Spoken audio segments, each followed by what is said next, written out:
So as we talked about before we all left, period 8 is a unique situation for us, APUSH wise, in that there's a lot of developments that are happening overseas with foreign policy, and a lot of developments that are happening at home with domestic policy.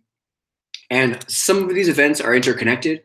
Others of these events happen independently of each other. But it's important that we get our grasp around what's happening over this time with both the Cold War overseas as well as what's happening domestically. So the best way that I think exists to remember all of these things is to categorize them by president and then by approach. The nice, neat thing about this era of American history is every president kind of has a name for their strategy, a name for their policy, a name for their Cold War approach and their domestic approach. So that can kind of help us with the confusion on what's happening when and why. So if you look at the timeline that I pushed out to you guys, it's pretty straightforward, I think, which means you'll probably disagree, in that it goes over on the top half of the timeline, foreign policy, and the bottom half is domestic policy. So you see, I broke it down by president. We have Truman's presidency here first. We have Eisenhower's presidency here after that. We have Kennedy's short presidency after that. And then LBJ's incredibly complicated, incredibly dense presidency in which a lot of things take place on the foreign and domestic front after that. We left off Monday's lecture with the U.S. pulling out of Vietnam and losing the Vietnam War. But that's more of a Nixon thing. So we'll add that to the timeline after our lecture on Monday, which covers the 70s and Nixon's presidency. Jesus, you look fantastic there, buddy. I'm not quite sure what point you're trying to prove, but I'm glad you're here. I'm glad you're in uniform. That's good. That's very good. Are you here trying to learn, or are you just here to cause trouble? It's funny. It's just like Friday in class. You're in the wrong place. Go figure. Jamie, get that YouTube money. There's no YouTube money here for me. So going back to Truman's presidency first, because that's kind of where we started. Truman doesn't have a name for his foreign policy because it really is just the beginning of the Cold War. So if you think about Truman's presidency as like day one of the Cold War, those really early foundational pieces of Cold War foreign policy are all put in place under Truman's watch. As you know, it's Truman's decision to drop the atomic bombs on Japan. It's Truman that oversees the end of World War II. And thus, it's Truman's presidency that causes the U.S. to have to make some really key decisions for what we're going to do about the post-World War II world. Some of those decisions involve what to do about Eastern Europe. Some of those decisions involve alliances. Some of those decisions involve Asia, the Middle East, etc.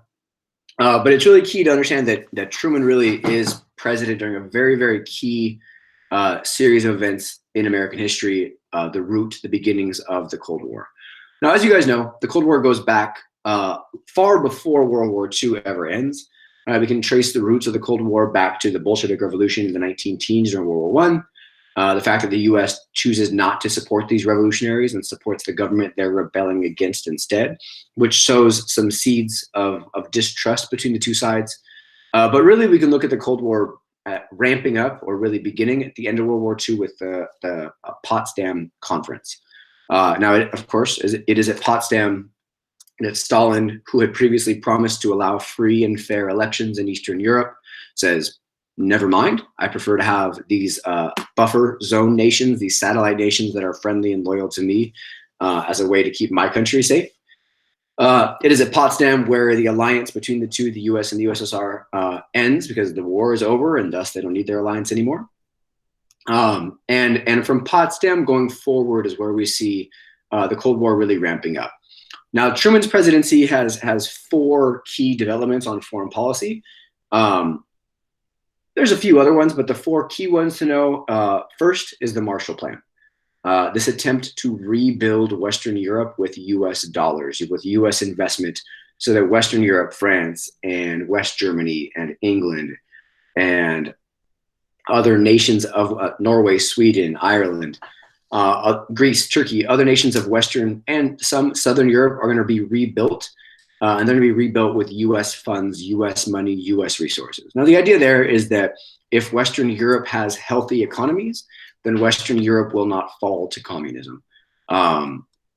It is here very early in Truman's presidency where we see a couple of important documents.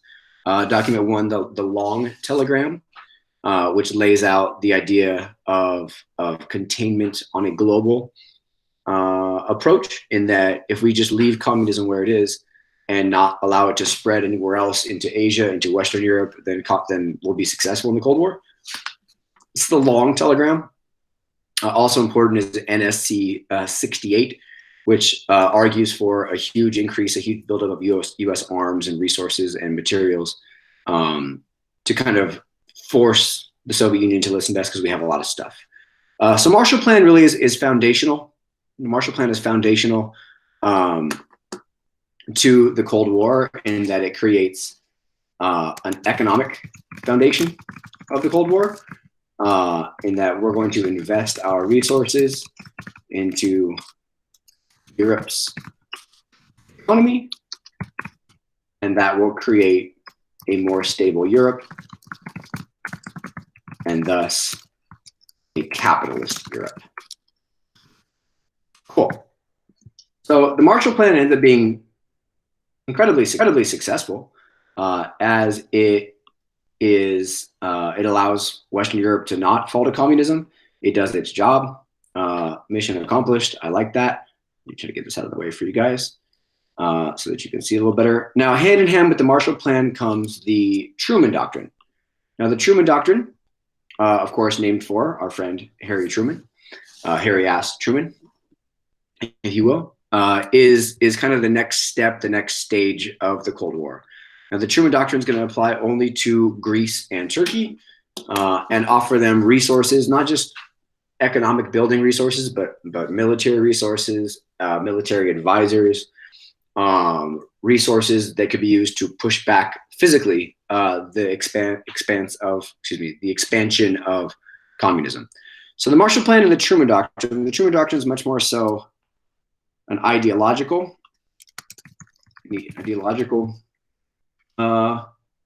foundation of the Cold War. It says what we're going to say to a bunch of countries across the board for the next 30 years. If you're fighting communism, we got your back. It's not, maybe we're not going to show up with troops and tanks and the like, but we will supply you, give you the resources that you need, make sure that you have the materials needed to actually push back on the spread of communism. So those two things hand in hand, the Truman Doctrine and the Marshall Plan, are both going to be kind of the foundational ideas of the Cold War, in that the U.S. is going to do whatever it takes across the board, whether it be militarily, economically, socially, revolutionarily, et cetera, to push back on the spread of communism. And the thing that kind of puts the cherry on top to this approach is, of course, NATO. NATO, the North Atlantic Treaty Organization, is the first ever peacetime military alliance the U.S. has ever joined. Now, you can make an argument that George Washington's farewell address, in which he says, stay out of other countries' problems, you can make an argument that that's dead with the United Nations.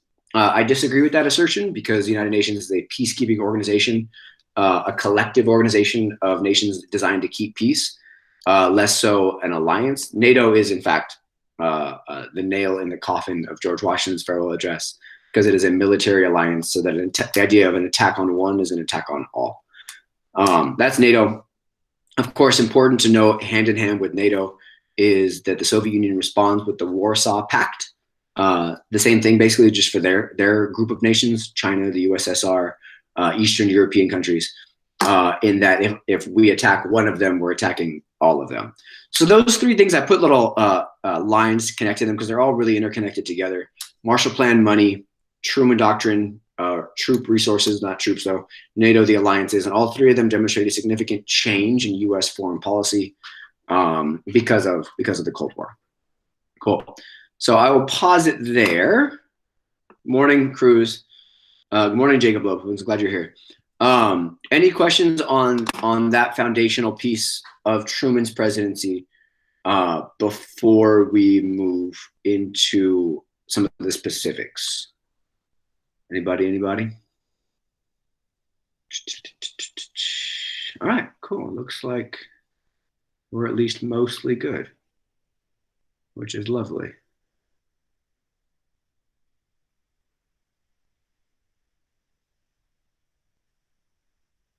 All right. So the important to note, Truman gets reelected in 1948,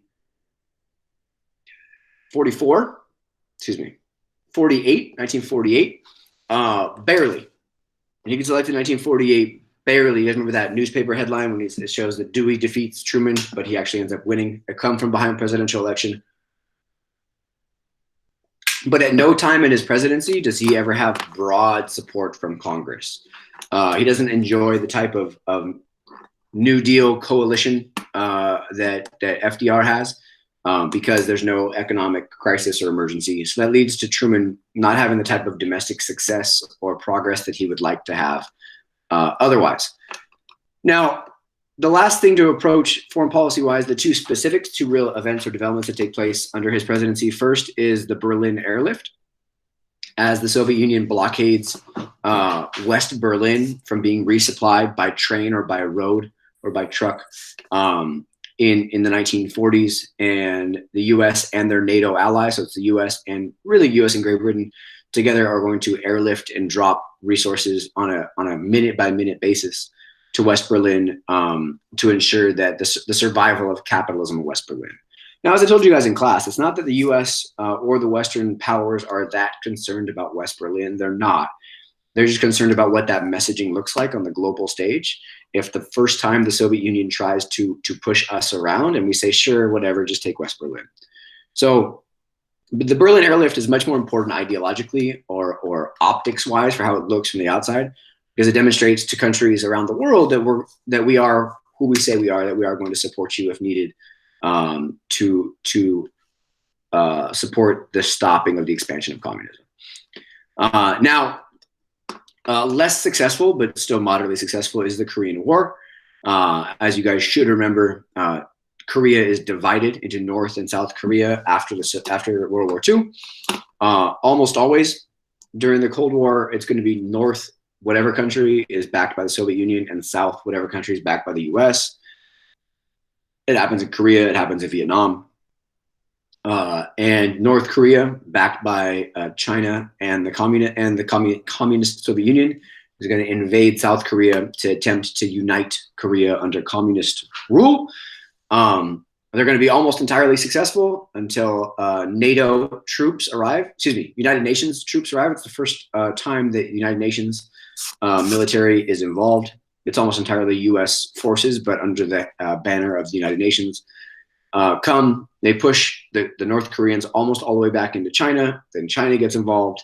And by the end of Truman's presidency, we have what's called a stalemate, in which neither side is advancing. Eisenhower, one of the first things he does as president is end the Korean War, not end, still ongoing, but signs a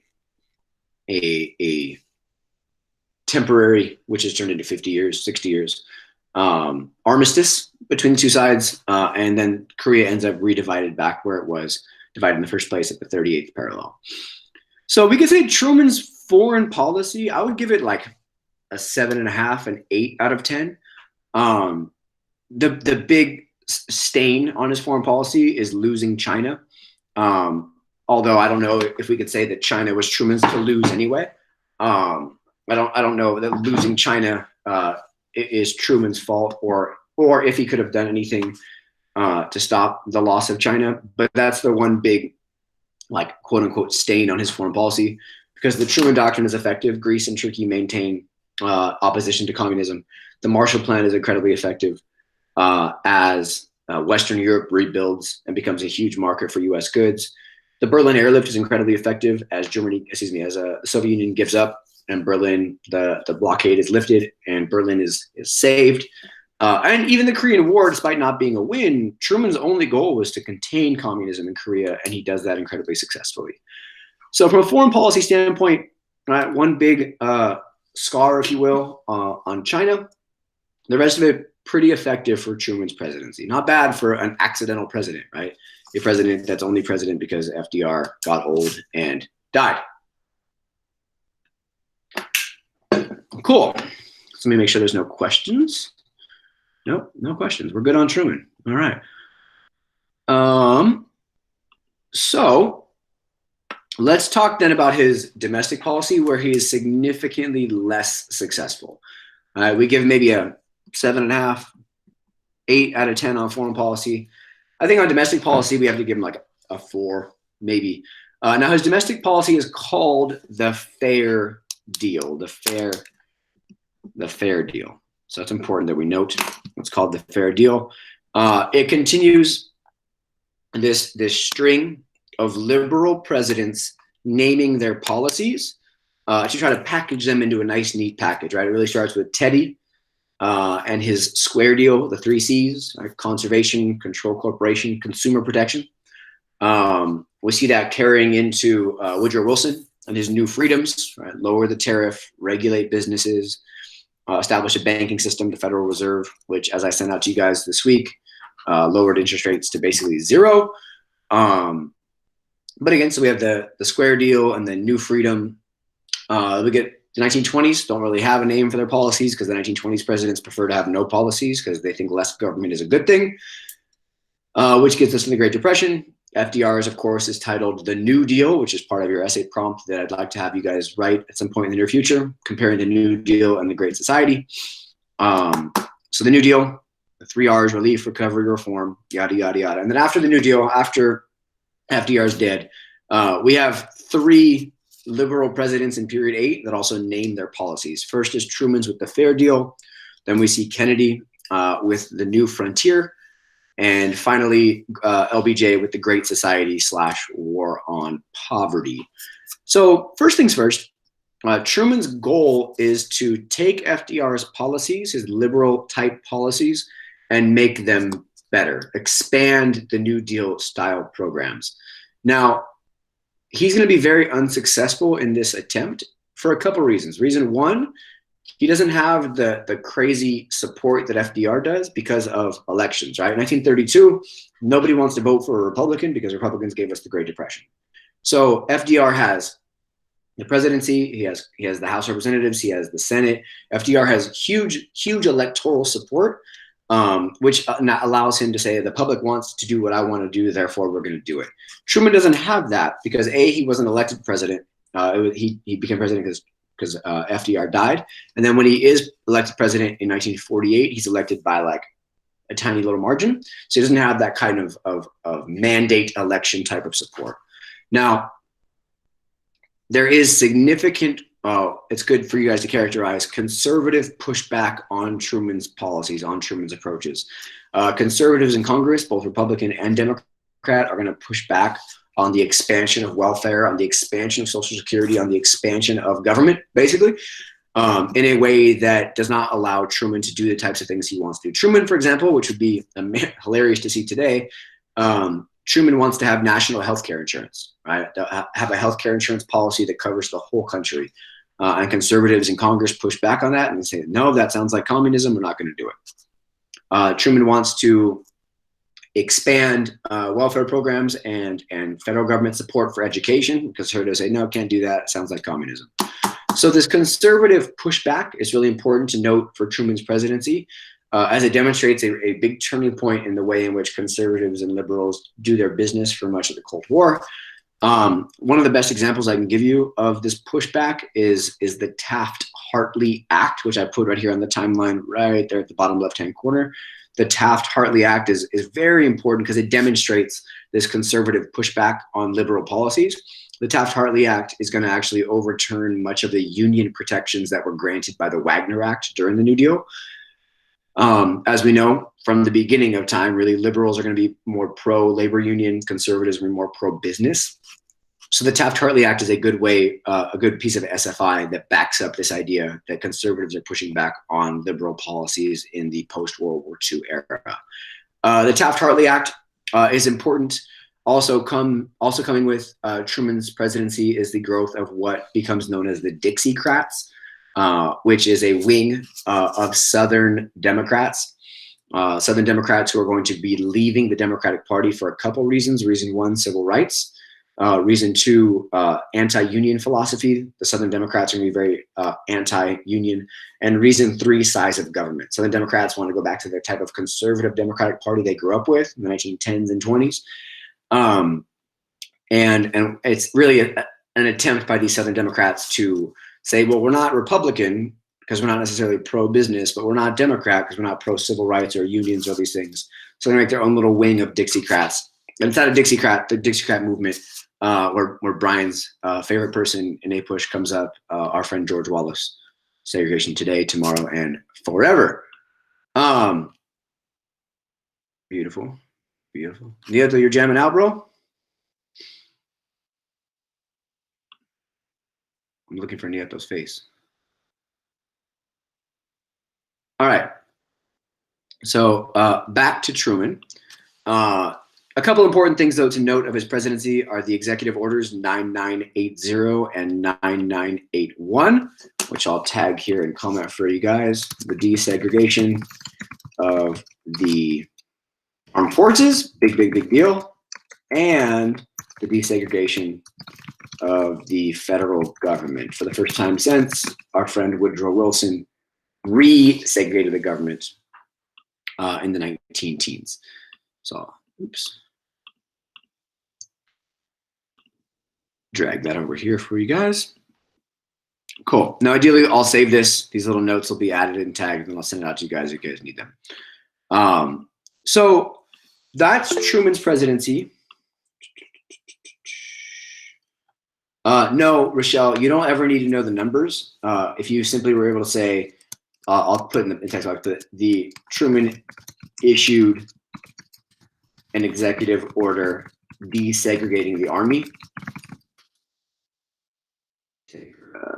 Segregating the military, like that would be sufficient.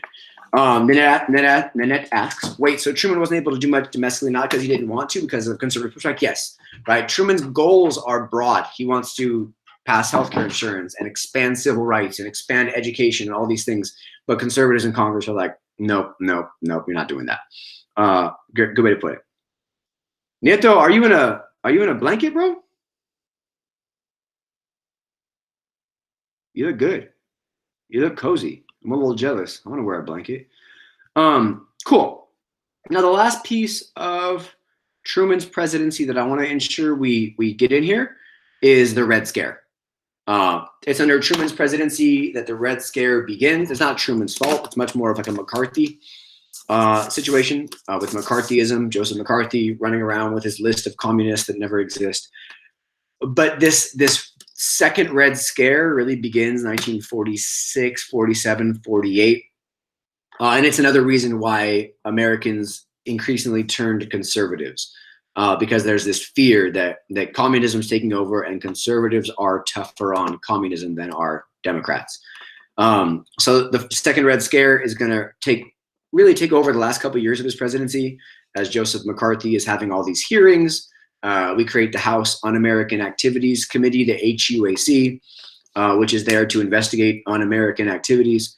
And the Red Scare is also a really important development in Truman's domestic presidency because of what it demonstrates about American public opinion and American fears about communism. All right.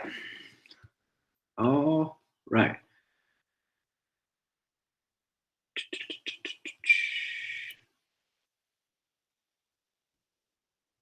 So any questions on Truman before I move on? Anybody? Now's your time. Come on, come on. There's 39 of us here today. I like that.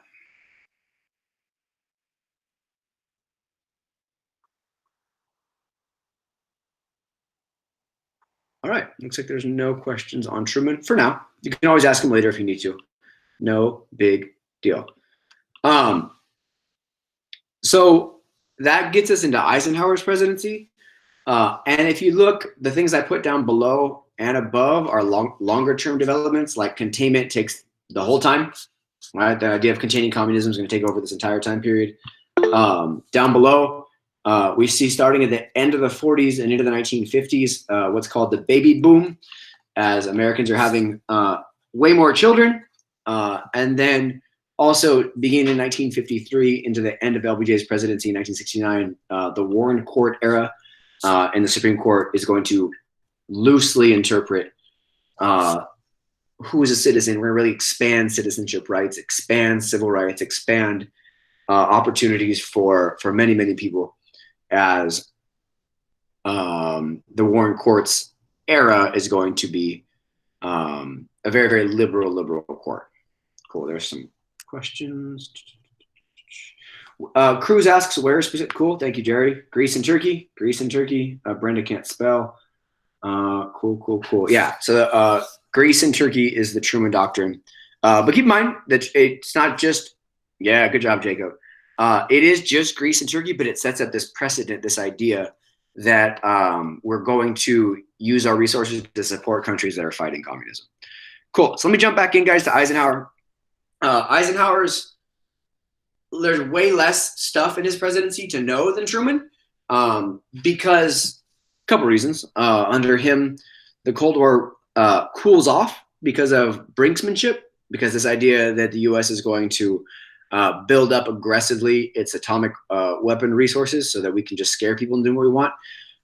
And because he approaches the presidency with a more conservative approach, and thus any conservative president is going to try to do less, because that's the conservative ideology, right? It's less government, less regulations, less this. Now, he does come into the presidency with what he calls modern conservatism. If you guys remember from class, I told you this means, in his words, that he's going to be conservative with money and liberal with human beings. Meaning we're not going to spend a bunch of money for the sake of spending money as a government, but we are going to do what we can to support people who need it. He does not end FDR's popular New Deal programs, which we would think he would as the first conservative president since the New Deal. He doesn't end Social Security. He doesn't end the banking regulation. He doesn't end these programs that are very popular that are helping people, which is why it's called modern conservatism, because it's the idea of less government, but we're also not going to change a bunch of things that are working. Couple things that are noteworthy under his presidency domestically here at home. First is the Interstate Commerce Act. Excuse me, I shouldn't say that. Interstate Highway Act. My bad, guys. My mind was still in the Gilded Age. Oops. Interstate Highway Act. As for the first time, the U.S. is going to have an interconnected transportation route that allows people to transport on their own terms, unlike trains, which of course are very interconnected, but you're then in a train, not driving. The Interstate Highway Act is going to be really important because it's going to create a huge boom for car buying, a huge boom for people moving to the suburbs, a huge increase in advertising and the like. Eisenhower's domestic presidency is very, very much the type of like old school 1950s suburban America that people like to refer to. So this idea under his presidency of modern conservatism is going to give us things that are really important for 50s culture, like conformity. Not as everybody is working their office jobs, doing their thing, minding their business, wearing their nice white dress shirts to work, driving station wagons, watching the same TV shows, listening to the same music, very conformist type of generation. A lot of that's going to be fueled by the baby boom. Eisenhower's presidency is going to see a huge return to evangelical Christianity, in that America is going to embrace God as a means to have less fear than about the Cold War, to feel like we're the good guys because we're the God-fearing country. They're the bad guys because they don't believe in God. It is Eisenhower's presidency that sees one nation under God added to the Pledge of Allegiance, as well as in God we trust as the national motto, and added to the money. So Eisenhower's presidency, Republican, conservative, Christian society, conformist culture. Americans are buying consumer goods in great numbers. The 50s are a time of mass consumerism. Everyone's buying TVs, record players, cars, houses, etc. It's a very booming economy. The 1950s are very successful for the country economically. But there are some struggles underneath that are worth noting. The Other America is an important text that I had you guys read in class, written by Michael Harrington. which argues that this move to the suburbs has allowed Americans to ignore urban, largely black poverty, as well as rural, largely white poverty in places like West Virginia and Kentucky. And that Americans are living in the suburbs in their nice little echo chambers. They don't get to see anything that's outside of what they want to see. That's an important piece. We also see the beat movement, or the beatniks, which are going to start questioning this conformist society that's built in the 1950s by the baby boom, by suburbia, by consumerism, et cetera. The beats are going to evolve, as you see. It's a long-term thing. That's why it's over the course of about 10 years. The beat movement's going to evolve in the 1960s into the counterculture, of which you guys asked for some help on the new left. The counterculture plays a huge role in the development of the new left. Now, also Eisenhower's presidency, it's important to know that he just threatens a bunch of people with brinksmanship, like don't try me or I will atomic bomb your country. It works on China's expansion. It works with the Suez Canal crisis in Egypt. It works to a smaller extent, more sneakily in places like Iran, as we authorize some revolutions, overthrowing Iran's government, putting in place the Shah of Iran under Eisenhower's presidency.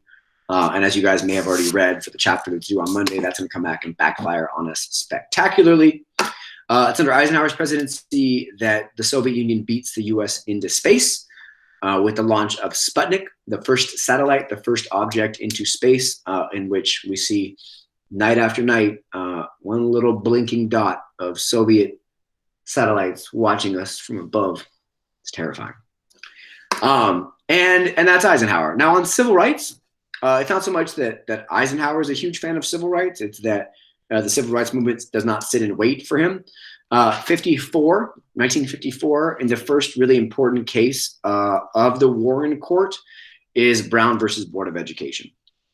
Now, as you guys know, Brown versus Board declares that separate but equal is unconstitutional, and therefore all public facilities, not just schools, it's a school case, but the ruling deals with public facilities. All public facilities must be desegregated at deliberate speed, is the words of the ruling. Brown versus Board is huge because it creates legal precedent for all the other protests and movements that are going to characterize the civil rights movement. It's going to give us the Montgomery Bus Boycott the following year in Montgomery, Alabama, which takes place from December 1955 to December 1956, as Black bus riders in Montgomery are going to, for an entire year, refuse to ride the bus until the buses get desegregated. It also gives us Eisenhower's one big move on civil rights, which is the Little Rock Nine. The Little Rock Central High in Little Rock, Arkansas, is forced to be desegregated, despite the governor of Arkansas, Orville Faubus, saying you're not going to desegregate the school on my watch. As you guys saw in that brief documentary that I showed you, Eisenhower sends the 101st Airborne Division of the military with their little Jeeps and everything to force Arkansas to desegregate that schools. It's a pretty important stand that Eisenhower makes on civil rights, demonstrating that we will not allow states to just do whatever they want when it comes to education in violation of Brown versus Board of Education. So on foreign policy, the Eisenhower Doctrine is important, only in that it takes the Truman Doctrine, which we've already talked about, and it applies it also to the Middle East. So countries in the Middle East, specifically Iran and Egypt, that are going to be fighting against the expansion of communism, will also get our support. So it's just the exact same thing as the Truman Doctrine. Just instead of Greece and Turkey, it's going to also be applied then to the Middle East as well. So that's Eisenhower. The thing to note is on his way out, two things happened that I want to point out. One on foreign policy and one on domestic policy, and then I'll open it up for any Eisenhower questions. On foreign policy, I didn't talk about this in class, but it was in your reading. The U-2 incident takes place. A man named Gary Powers. Gary Powers is a U-2. A U-2 is a kind of spy plane. It's the same kind of spy plane that discovers the missiles in Cuba. It's going to lead us to the Cuban Missile Crisis in a little bit. The U-2 plane is shot down by the Soviet Union over the Soviet Union. So the Soviet Union shoots down one of our spy planes that's spying on them. It is a catastrophe or a disaster on foreign policy. as the U.S. at first tries to deny and deny and deny that, oh, that's just a weather plane. I don't know what you guys are talking about. That guy's not spying on you. It's quite embarrassing, just like Sputnik was embarrassing, as it demonstrates that we're not quite as sneaky as we think we are, nor are we that far ahead in the Soviet Union like we think we are. So that's the U-2 incident. It causes a ton of tension that Kennedy then inherits. And then the last thing on domestic policy is Eisenhower's farewell address, which is monumentally important in terms of the phrase that it gives us, the creation of the military industrial complex, which College Board loves this speech. College Board loves this phrase, this argument that as the U.S. is getting deeper into this Cold War, our military and our industrial capacity are becoming way more intertwined than they ever have before. And Eisenhower argues that that's dangerous. If we're spending all of our scientific energy, all of our mental energy, all of our progress energy, not on fixing society's problems, but instead on building a bigger military, that will eventually come back to bite us in the ass. Funny enough, one of the things that actually ends the Soviet Union is their struggle with the same thing, the military industrial complex. By the end of the Soviet Union, they're spending 75 to 80% of their national budget on the military, which is one of the reasons why the Soviet Union crumbles from within, which we'll talk about next week. Cool. So I'll pause there for a second. To check to see if there's any questions on Eisenhower, on these developments, on the beat movement, any of these things. Close. I don't care. Leave me alone. Any questions on Eisenhower or anything that we've covered up to this point? I'll give you a minute to. All right, everyone's happy about Nieto. What's going on here, buddy? You clap cheeks. Good for you, man. We're proud of you. Good questions. Good questions. Brian, thank you for having my happy Irish Day. I appreciate that. Let's see. A couple of questions. Rochelle asks, is the Interstate Highway Act why the Sunbelt migration happened? Partially, right? When people can migrate more easily, people will migrate more. We see the Sunbelt migrations taking place in the 40s and 50s as people and businesses are moving to the south and to the west for weather, for tax reasons, for space, for resources, et cetera. Right? A lot of our suburbs are going to be built out in the west and in the south, where we have these places. So good question, Rochelle. Thank you. Good follow-up question, Nanette. The Sun Belt migration is important, as we talked about in class. The College Board loves migrations, and thus we should know them. Cool. Any other questions on Eisenhower or where we are to this point? Anybody?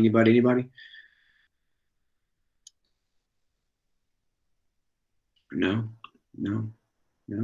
All right. Sounds good to me. Brandon thinks we're good. I'm glad. That's a good thing. That means we've been doing our job.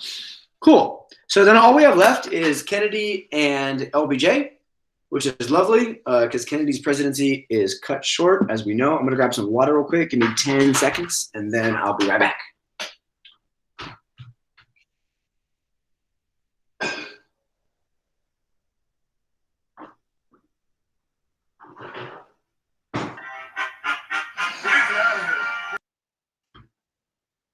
What's wrong with you?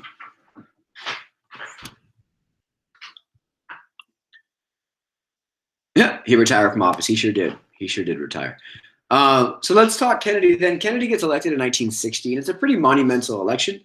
He's a young candidate. He's running against Richard Nixon, who you guys better read that chapter because Nixon's a fascinating character in 1970s America. And Kennedy runs for presidency on this promise of a new look at liberal America, a new approach to civil rights, a new approach to the role of government, a new era of liberalism in America. Now, keep in mind, very important, he's not elected by a lot. He's elected by a very thin margin over Nixon. One of the things that helps him over the hump is television, as he plays really well on TV, whereas Nixon does not, because Nixon is ugly. Nixon looks nervous. Nixon looks uncomfortable and fidgety, and Kennedy looks calm and collected and prepared to be president. So TV plays a really big role. Kennedy takes a whole bunch of L's, though. Of course, the final L takes place in Dallas in 1963. But before then, he takes a series of foreign policy losses as well. Nieto, thank you for the happy birthday wishes. I appreciate it. First thing that happens under his presidency is the Berlin Wall. On his watch, Berlin blockades in West Berlin, fencing off all access routes into West Berlin so that they can stop the migration of skilled workers from East Germany into West Berlin. The Berlin Wall is a bad look for the United States, as the area that we are supporting is now kind of trapped under the physical manifestation of the metaphorical Iron Curtain. I'll say that again. The Berlin Wall really functions as the physical manifestation, the physical ability to see the metaphorical idea of Churchill's statement with the Iron Curtain earlier. Now we have really a physical divide between East and West on the Berlin Wall. It's more symbolic than it is anything else, but it still really matters in the context of the Cold War. Kennedy's next move is arguably the biggest disaster of his presidency, which is the Bay of Pigs invasion. The U.S. with CIA backing is going to send back a whole bunch of Cuban refugees, basically, to try to invade Cuba, armored by the U.S., overthrow Fidel Castro, and end communism there in Cuba. It does not go well. They are almost all killed or captured. It is a foreign policy nightmare, and it really does make the U.S. look pretty desperate and pretty terrible. That leads directly to the Cuban Missile Crisis, as the Soviet Union takes the Bay of Pigs fiasco as an excuse or a reason to put nuclear weapons on Cuba. They are discovered by U-2 spy planes. The U.S. and the Soviet Union come closer in the Cuban Missile Crisis to nuclear war than they had before or since. And eventually Kennedy settles on a quarantine or using the U.S. Navy to surround Cuba and not let the Soviet Union boats in or out. The Soviet Union backs down. They remove the missiles from Cuba. Behind closed doors, Kennedy also backs down and removes our missiles from Greece and Turkey. And both sides are able to lessen some of the tension. And from that point, 62 forward, we see a time period in which direct U.S. and Soviet tension is less, much less. But Kennedy's approach to the Cold War is called flexible response. He doesn't like the idea that brinksmanship only allows for one approach and one approach only, and that's big force. Flexible response is going to give us things like the Green Berets, an expanded army, so that you can have military options that aren't just drop bombs on people. The Peace Corps, as we're going to start to try to invest in underdeveloped countries with building of infrastructure and the like, and the Alliance for Progress, the flexible response. Now, his domestic policy, I put a big question mark because he gets basically nothing done domestically. I'd argue that Kennedy is quite possibly America's most overrated president. Everybody knows him. Everybody knows JFK. I guess it's kind of nice for your memory to get shot, I suppose. But in terms of what he actually accomplishes as president, if you asked Americans to name 10 presidents, almost every American would name Kennedy. And yet, from my understanding and my own study of history, on this list itself, we have 4 presidents right here: Truman, Eisenhower, Kennedy, and Johnson. He's less important to the world than any of those other 3. And almost every American would name Kennedy before those 3 are listed. So his domestic policy, he promises a new frontier. He promises that we're going to get to the moon. He promises that we're going to fix civil rights. He promises that we're going to do all these things. But because he wins his election by such a small margin, he does not have a wide mandate in Congress or the American general public. Southern Democrats are going to push back on his attempts for civil rights. Conservatives in Congress are going to push back on his attempts to expand funding for education. It's under his presidency that really the Apollo program is pushed forward, which is going to get us to the moon, but it's not going to get us to the moon until the end of the 60s when Kennedy's been cold in the ground for 6 years. So his presidency itself is really inconsequential. He gets the U.S. more involved in Vietnam, so that's cool, I guess. I put George Wallace here. He forces George Wallace out of the way in desegregating the University of Mississippi, which you guys saw a quick footage of that as well. But in general, there's not a whole lot in his presidency that gives us anything really to latch onto, except those 2 foreign policy nightmares of the Berlin Wall and the Bay of Pigs, and then the foreign policy win in the Cuban Missile Crisis. Other than that, Kennedy doesn't give us a whole hell of a lot. Real quick before I get into Johnson, it's under his presidency we really kind of see the tapering off of the baby boom. By 62, 63, Americans are having less kids because they've had a whole bunch of babies the last 15 years. My parents were born in 1960, if that helps. Probably doesn't. Anything else? Any questions or clarifiers on Kennedy for us? If you know flexible response and New Frontier, then you're in pretty good shape there. Bay of Pigs, Berlin Wall, Cuban Missile Crisis are important, but domestically, there's not a whole lot to latch onto. Why? Good question. Good question. Yeah, Brian's not wrong. Kennedy's so famous for a couple reasons. Reason one, he's pretty. He's a good-looking man. He really is the first president to be elected largely because of his like appearances on television, TV. But yeah, good job, Rochelle. Look at you guys go. Imagine being named after an airport. Kennedy, because he's elected on TV and Americans are so latched onto TV, he becomes the first like visual representation of an American president. Right? He's young, he's good looking, he's a World War II veteran, he's got the whole package. He's cheating on his wife with Marilyn Monroe. We got that going for us. But in terms of his presidency, it's not that important. He just is kind of like the way Americans want to picture their president, right? As younger, as good looking. Yeah, like Brian says, that's why Trump's cute ass was elected. Exactly, right? Such a good looking man, right? He's orange, he's round, his suits are giant. And now Evo's mad. Hi, Evo. So why? It's a really good question. Dre asks, is there any policy by Kennedy that maybe was beneficial for the U.S.? I'd say his pushing for the U.S. to get to the moon.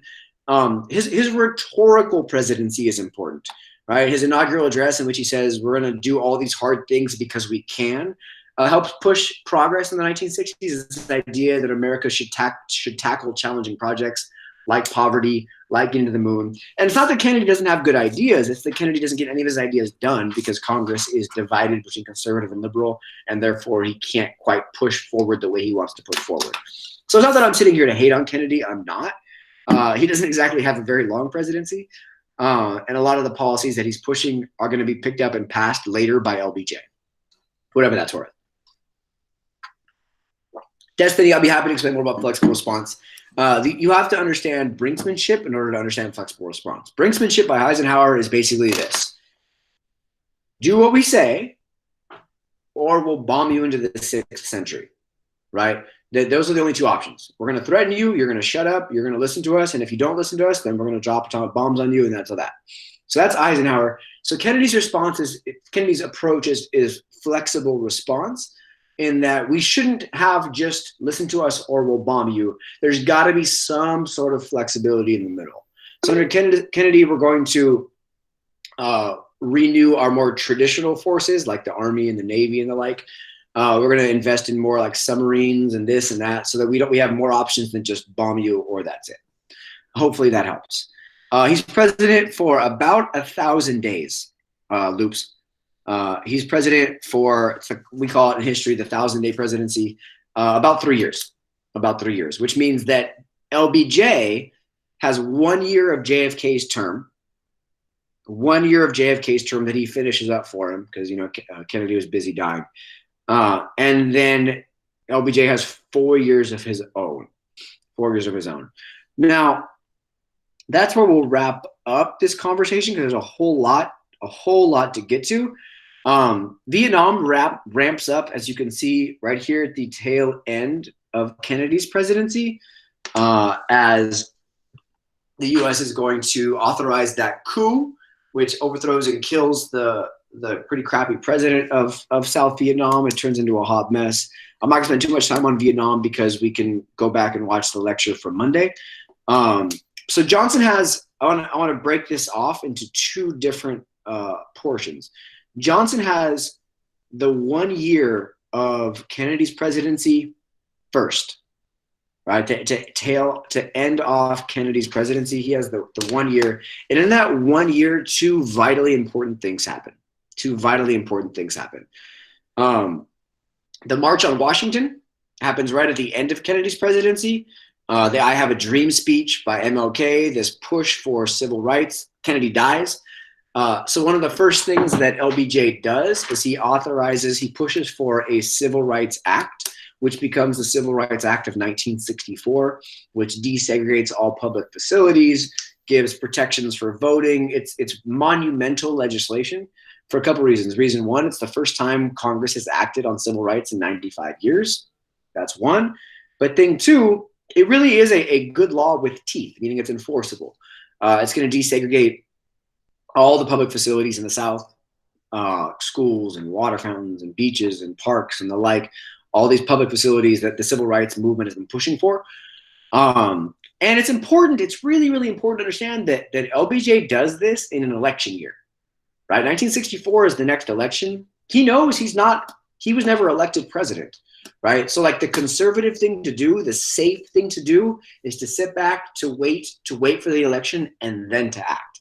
LBJ doesn't do that. He says, to honor Kennedy's legacy, we need to pass this law now, and he gets it passed, which in theory could have cost him the election. It could have cost him a lot of support from the South. It does not. It does not. 1964 comes, the election comes at the end of 1964, and he wins in a landslide. If you guys remember that, the election map I showed you, he runs against Barry Goldwater, who's a Republican, who's anti-social progress, anti-welfare, wants to be tougher on communism. Goldwater only wins his state, Arizona, and the Deep South. Johnson wins everything else, and then Johnson gets the mandate election that Kennedy never had. The broad support geographically and politically that Kennedy never has, which is why Johnson's so much more successful on the domestic front of his presidency because of this support. Now, also in that 1 year before the 1964 election, the Gulf of Tonkin resolution takes place. As a couple of you guys asked for a Gulf of Tonkin resolution. Sandra, good point there as well. The African Americans see JFK supporting one of their major civil rights advocates, so they see hope for its support from him. Kind of. African Americans are pissed off that Kennedy takes so long to do anything on civil rights. It's them voting for him that one of the reasons he gets elected. He would not have won in 60 without the black vote. And they're kind of upset that he's taking so long, which is why the March on Washington is trying to like push his agenda forward. But good point. All right. The Gulf of Tonkin resolution you guys asked for help with is super important. Oops. Because it gives LBJ wide latitude to do what he wants on Vietnam. So I'll just type it in the box here if you guys can kind of follow along. It's a congressional action which grants war powers to LBJ to do as he sees fit in Vietnam. I'll talk over that for just a second before I ask for any questions or clarifications. A U.S. boat, a Navy boat, is maybe fired on or attacked by the North Vietnamese, as we're there to support the South Vietnamese. In this process, LBJ goes to Congress and he says, look, we've been attacked by the North Vietnamese. We need to do something about it. And what Congress does about it is they pass the Gulf of Tonkin resolution, which basically says to LBJ, you can do whatever you need to do. We'll pay any cost. We'll do what we got to do to support the South Vietnamese in their fight against the spread of communism. Now, the Gulf of Tonkin resolution is important because the power to declare war is a congressional power. It's a power that's given by the Constitution to the legislative branch, right? It's Congress that votes to declare war. And what Congress says of the Gulf of Tonkin resolution is, we're good. You do whatever you got to do, LBJ. And it's the Gulf of Tonkin resolution which allows LBJ to ramp up the Vietnam War without really any check on his power, any control on what he's doing in Vietnam. It basically allows LBJ to conduct war without ever declaring war. Now, in a sense, I often call this a blank check, right? Which is not as good of an analogy as it used to be because nobody uses checks anymore. But a blank check means that you can write in as much money as you want on that check because the person that wrote the check didn't fill out how much money that check was worth. So this blank check means that LBJ can do what he wants, do what he sees fit, approach the Vietnam War in the way he wants, which is going to lead us to a couple important things. A huge increase in troops, 50,000 in 65, 50,000 more in 66, 100,000 more in 67, 250,000 more in 68, a huge increase in troops, and also a huge increase in bombing of North Vietnam. So what the Gulf of Tonkin resolution does is it basically just lets LBJ fight Vietnam the way he wants to fight Vietnam without any check or power on that. I'll pause there because there was a couple questions to start today about the Gulf of Tonkin resolution. So I will make sure that those of you who had questions, or those of you who don't have questions, if you want to just comment about this Gulf of Tonkin resolution, why it's so important. Quick comment break. Nieto, you still look beautiful.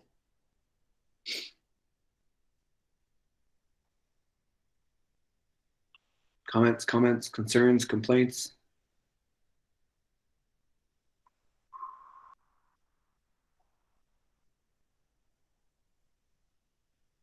No, we're good on Gulf of Tonkin.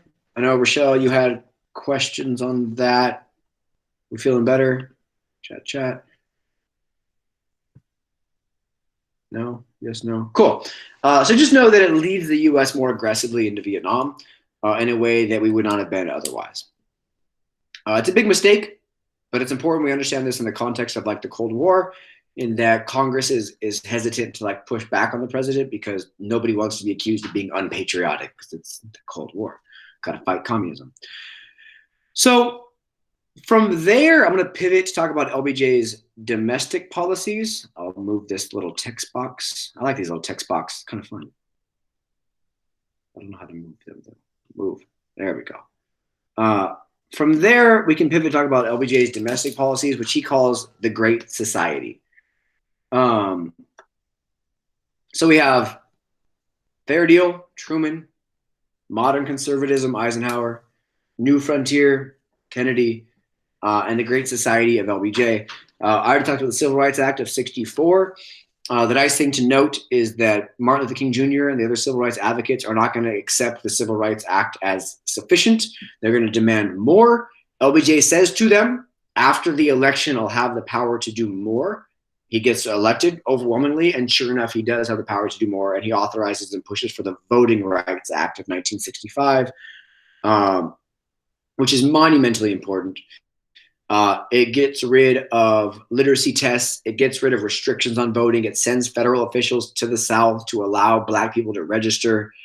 In between the Civil Rights and the Voting Rights Act of '64 and '65 is what I told you guys in class is Freedom Summer. All these northern college students, white and Black, going to the South, to Mississippi specifically, to help register people to vote.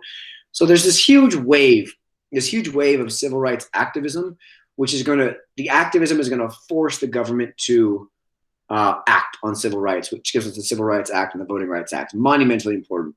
If you guys remember that awesome LBJ speech I had you guys listen to in class, in which he says this is not a Southern problem, this is not a Northern problem, this is not a Black problem, this is not a white problem, this is an American problem, and we need to solve it. It's a good speech.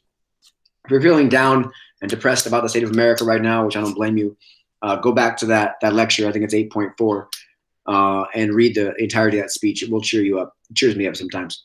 At the end of the speech, he says, "We will overcome," which is it's always been a African-American statement of pride. And it really is a slap in the face to the white South, as LBJ, a white Southerner, is using "we shall overcome" to end a speech on civil rights. Pretty cool movement, pretty cool moment.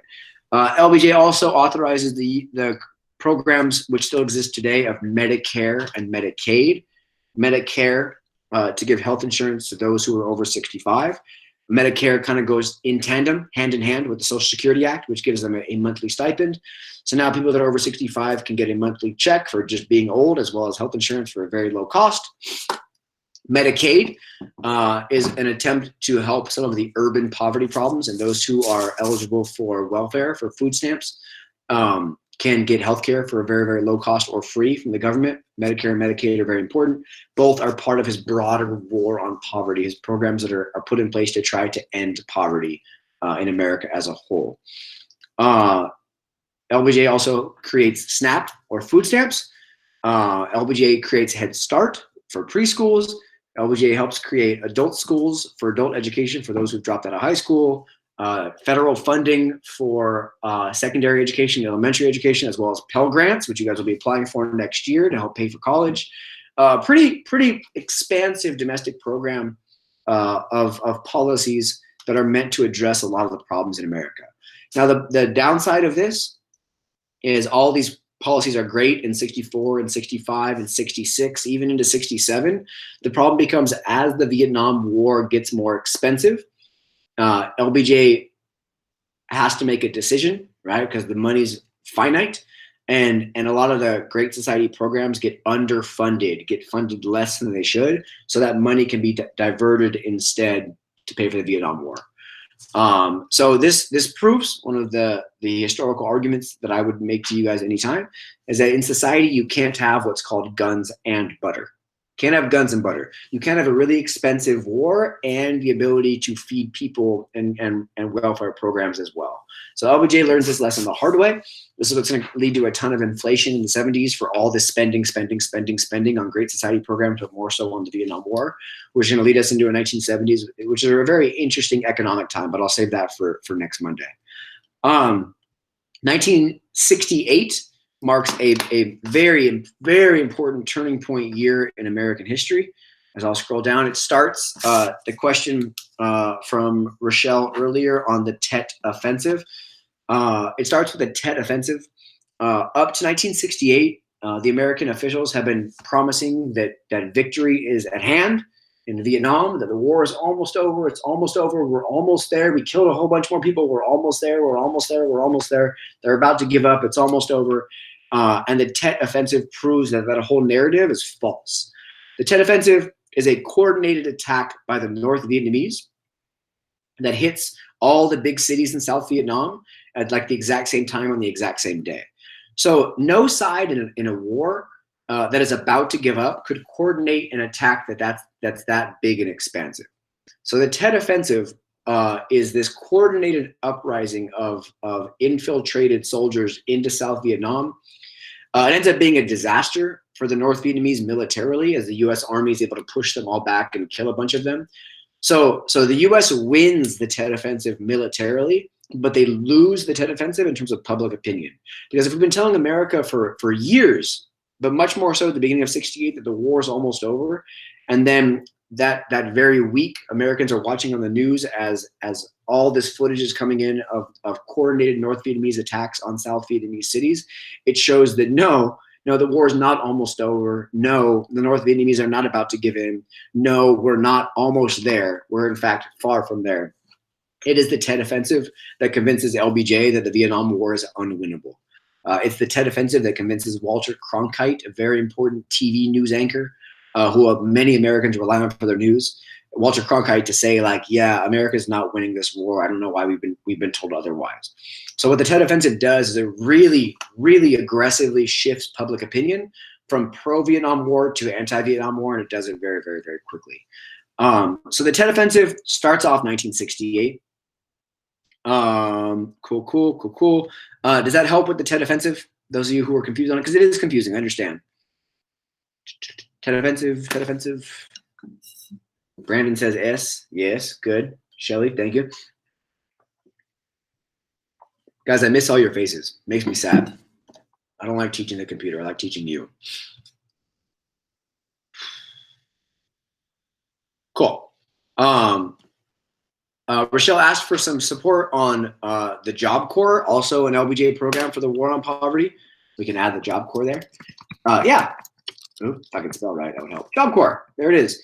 The Job Corps is also part of his war on poverty, and that he looks at America and says 25% of America does not have a high school diploma, and yet there's fewer and fewer jobs for unskilled people without high school diplomas. So the Job Corps is meant as a bridge, so to speak, for those in society who are already too old for school, but underqualified for jobs, to help them find jobs, find careers, get them working, to help address the type of poverty we're seeing in cities and in rural areas. So the Job Corps is a really cool program. It goes hand in hand with his education funding and everything.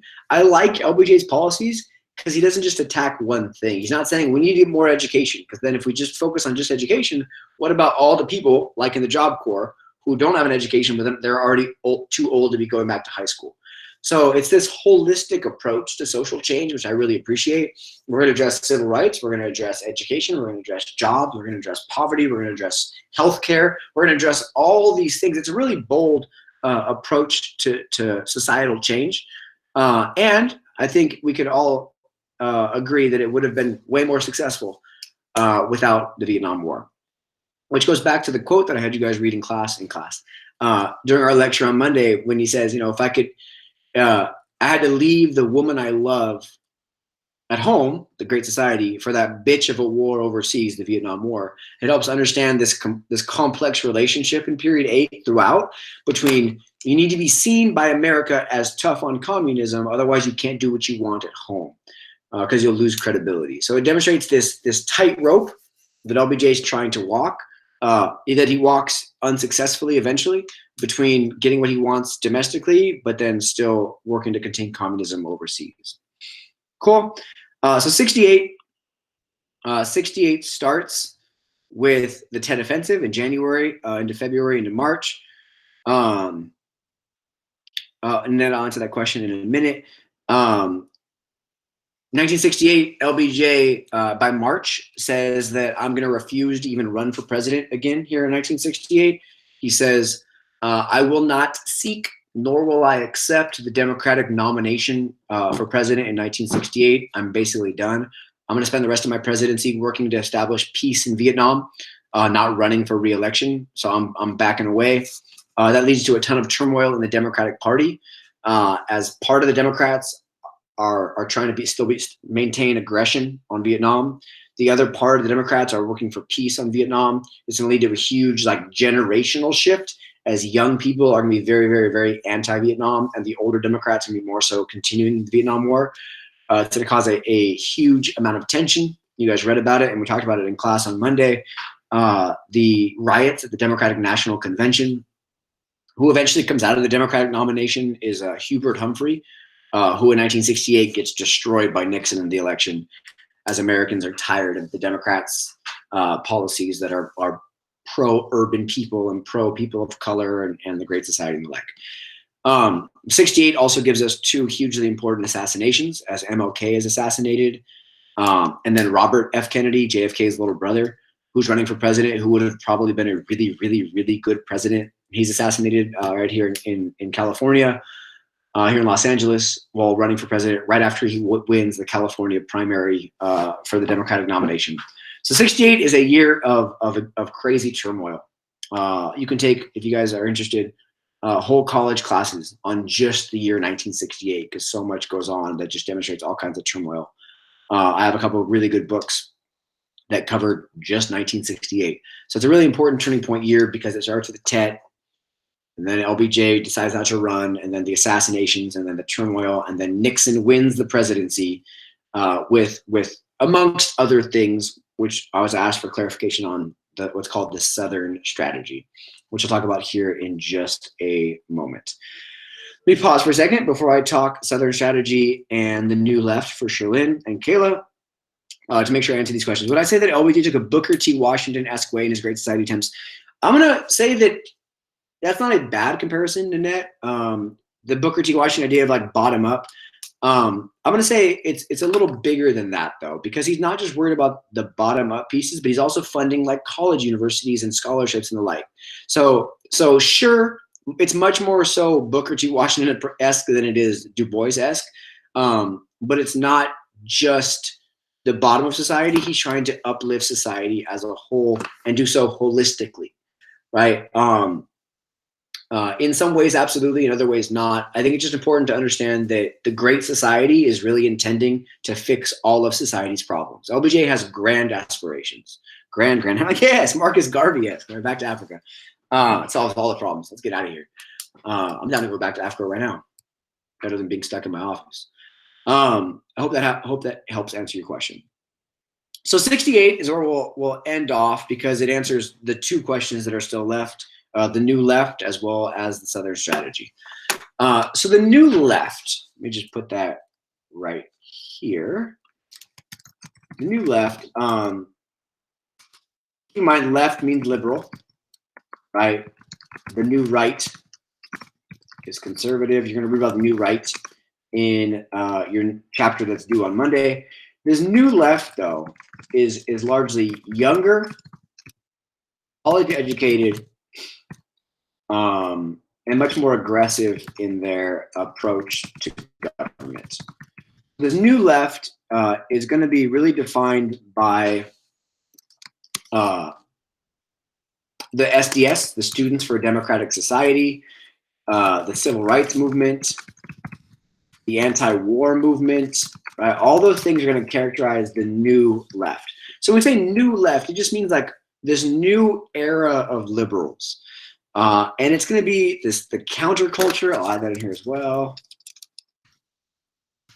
These people who grew up in prosperity of the late 50s and the 60s, but they're not happy with the direction of America largely because of wars. Right? They're going to, the SDS, the Students for a Democratic Society, are going to be incredibly important in this new left, as it's these young college kids on college campuses like Berkeley that are arguing that the U.S. should be getting the hell out of Vietnam. These protest movements that we're seeing. The new left is going to be white and black young people who are going to be very, very loud advocates for civil rights. The key thing with this new left, I'm going to add here, I'm going to add loud, because it's going to help understand for Nixon his appeal to the silent majority. So it's just this young approach to liberalism, to change, civil rights, anti-war, anti-consumerism, anti-conformity, etc. This new left is going to be what we think of when we think about the 1960s, right? Civil rights and protests and hippies and drugs and all those things.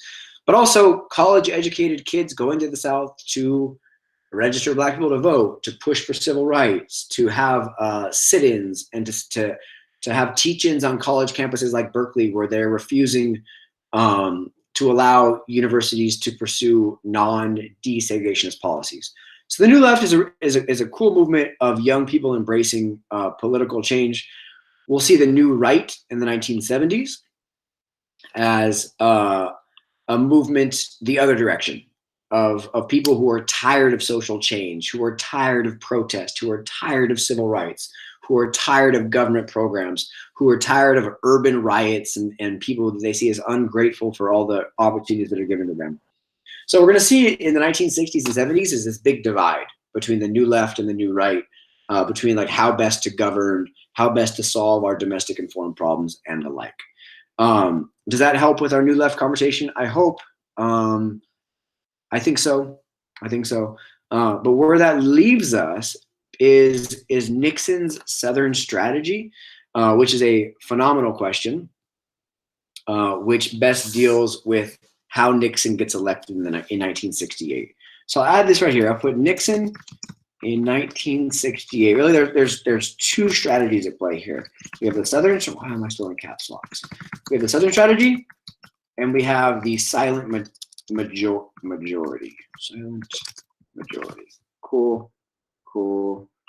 So these two things, the Southern strategy. Now, as you guys know, the Southern people, Southern white people, for almost the entirety of time, have voted with what political party? Throw it in the chat box. I'll give a bonus point to whoever answers first. Where have Southern people? Good job, Rochelle. Right. So Southerners have almost always voted Democrat. Democrat. We see Southerners voting Democrat in the age of Jackson. Southerners voting Democrat in the white Southerners specifically before the Civil War, because Republicans are the party that's anti-expansion of slavery. We see Southerners voting Democrat during Reconstruction. We see Southerners voting Democrat during the Progressive era. We see Southerners have almost always voted Democrat. So the Southern strategy is basically this appeal by Nixon to Southern people by saying, like, you're not leaving the Democratic Party. The Democratic Party has left you. And he's going to hint at things like civil rights without basically saying, like, vote for Republicans because the Democrats supported civil rights. So the Southern strategy is this way to appeal to white Southerners to join the Republican Party by saying things like, if you're tired of all the social change, if you're tired of all the chaos, if you're tired of all the loud protests, vote Republican. And what that's saying is, if you're tired of civil rights, if you're tired of social progress, if you're tired of these things, vote Republican.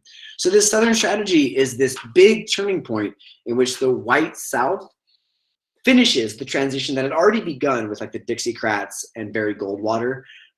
This transition from the white South voting Democrat forever to now voting Republican in great numbers. So we see that really beginning in 1948 with the Dixiecrats.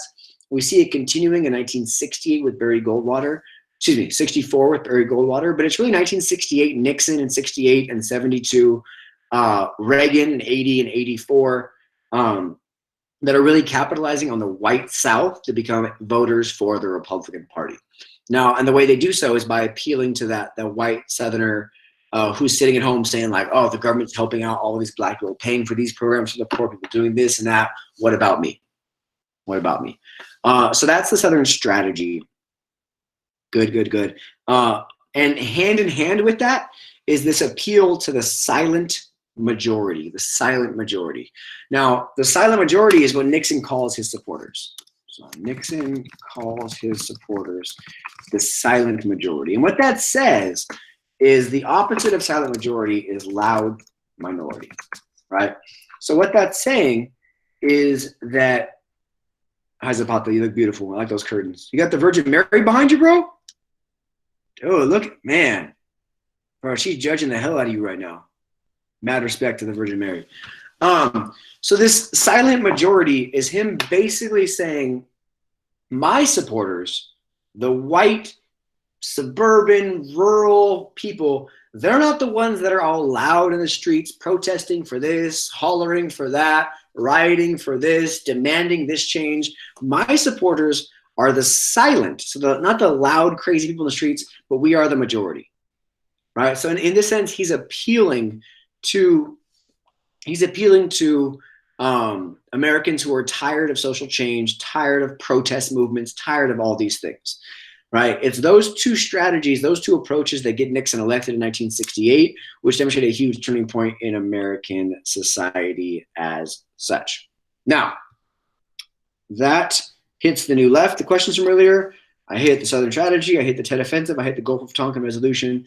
I will leave this open for the next 5 or 10 minutes in case anybody else has any specific questions that I would be more than happy to answer. Supervisor's home. That's good news. Let's play flashcards. I'm down. I'm down. I wish. Can you imagine all these people yelling on the freaking on Google Meet? We got to find a way to play a game maybe after the documentary tomorrow. Also, while I have you guys here, I have you guys scheduled to watch a documentary tomorrow. So what I'm going to do is I'm going to jump on. I'll send you guys a link like this. I'll play the documentary on my screen so that way we can see it. I can pause it. We can talk about it together. It's only a 45-minute documentary. So I figure movie night, let's go. If that works for you guys tomorrow, then at least we can watch it together as opposed to me asking you to watch it on your own. Can we handle that? Yeah, Zapata, you're always welcome. You can join us too. Cool, cool, cool. So I'll leave this open. Rochelle's down. I like it. What time works for you guys tomorrow? Do you guys want to do the 9 o'clock time or the 11 o'clock time? 9? 9 works. 9 works for me. Movie night to the house. Come on over, guys. Pull it 9 p.m. Brenda, I'll be up. Dre, I'm glad 9 is cool. 9 is too early for Rochelle. I'm sorry, Rochelle. Jerry's going to bring everybody over. Cool, cool, cool, cool. Not going to lie, guys, I really miss you all. Kind of a lot. Makes me sad. But we'll get through this. We'll watch a movie together tomorrow. It'll be a party. Yes, Loops. Cruzy, I miss your face. It's your beautiful hair. Freddie, love you. Jamie, miss you. You guys are the best. The best people in America. Kevin, I don't want to know what you watch on your free time, bro. Look at Nieto. All I see is Nieto's face. It's just so big. Yeah, you have a big-ass head, man. Mad respect. Cool, cool. Let me go ahead and stop recording.